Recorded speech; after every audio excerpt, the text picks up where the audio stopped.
လက်ပြီးမြန်မာ Farmer Expo 2017 ပြပွဲပြုလုပ်နေတဲ့တဲ့တင်ကိုတင်ဆက်ပေးခြင်းပါတယ်။မြန်မာနိုင်ငံရဲ့နိုင်ငံတကာဆေးဝါးဆေးပစ္စည်းများတက်ခွဲခန်းသုံးပစ္စည်းများနဲ့တောဘက်ဆိုင်ရာလုပ်ငန်းများအတွက်ကုန်စည်ပြပွဲနဲ့ဟောပြောပွဲအခမ်းအနားကိုဇွန်လ9ရက်ကနေ9ရက်နေ့ထိရန်ကုန်မြို့ရှိ Rose Garden Hotel မှာ3ရက်တာကျင်းပပြုလုပ်နေပြီဖြစ်ပါတယ်။လင်းထက်အောင်ကဆက်လက်တင်ဆက်ပေးထားပါတယ်ရှင်။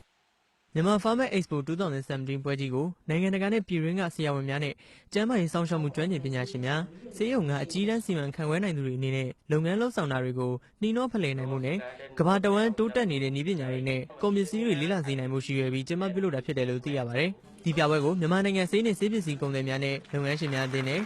VESA Company Limited တို့ပူးပေါင်းကျင်းပတာဖြစ်တယ်လို့လည်းသိရပါတယ်။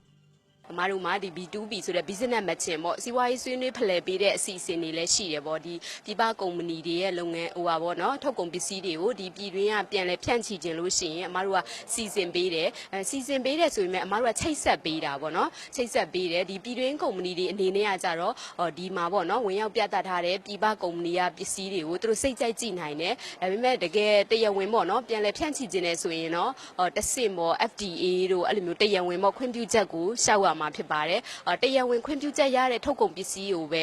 တင်သွင်းခွင့်ရမှာပါပြပွဲမှာတော့ဆေးဝါးများဆေးပစ္စည်းများတွားနဲ့ green ဆိုင်ရာသုံးပစ္စည်းများနည်းပညာများဓာတ်ခွဲခန်းသုံးစက်ကိရိယာများနဲ့ဆေးရုံသုံးပစ္စည်းများကိုပြသလျက်ရှိတယ်လို့သိရပါတယ်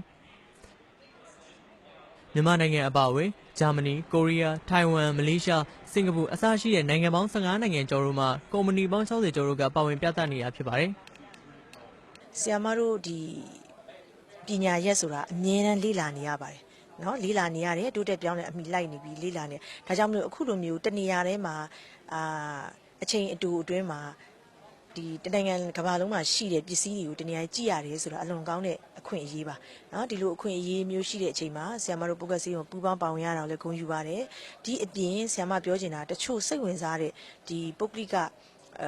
ပြည်သူလူထုအနေနဲ့လည်းလာရောက်လေးလာထားခြင်းအပြင်ကို့မှာလည်းပို့ပြီးတော့ပေါ့နော်ကျမကြီးနဲ့ဆိုင်တဲ့ဘုဒ္ဓရာကြီးတိုးနိုင်တယ်။ဒါကြောင့်မလို့ဒါအားလုံးအတွက်အကျိုးရှိတဲ့ပွဲလေးပါ။ဒီပြပွဲကို2013ခုနှစ်ကစတင်ကျင်းပခဲ့တာဖြစ်ပြီးအခုဆိုရင်9ကြိမ်မြောက်ပြုလုပ်တာဖြစ်ပါတယ်။အခုလိုပြပွဲကျင်းပပြုလုပ်တဲ့အတွက်မြန်မာနိုင်ငံရဲ့ကျန်းမာရေးစောင့်ရှောက်မှုကဏ္ဍများတိုးတက်ခိုင်မာလာစေပြီးနည်းပညာသစ်များနဲ့ဆေးဝါးသစ်များပုံမတွင်ကျဲစွာအသုံးပြုလာနိုင်ဖို့အတွက်အထောက်အကူဖြစ်စေတယ်လို့သိရပါတယ်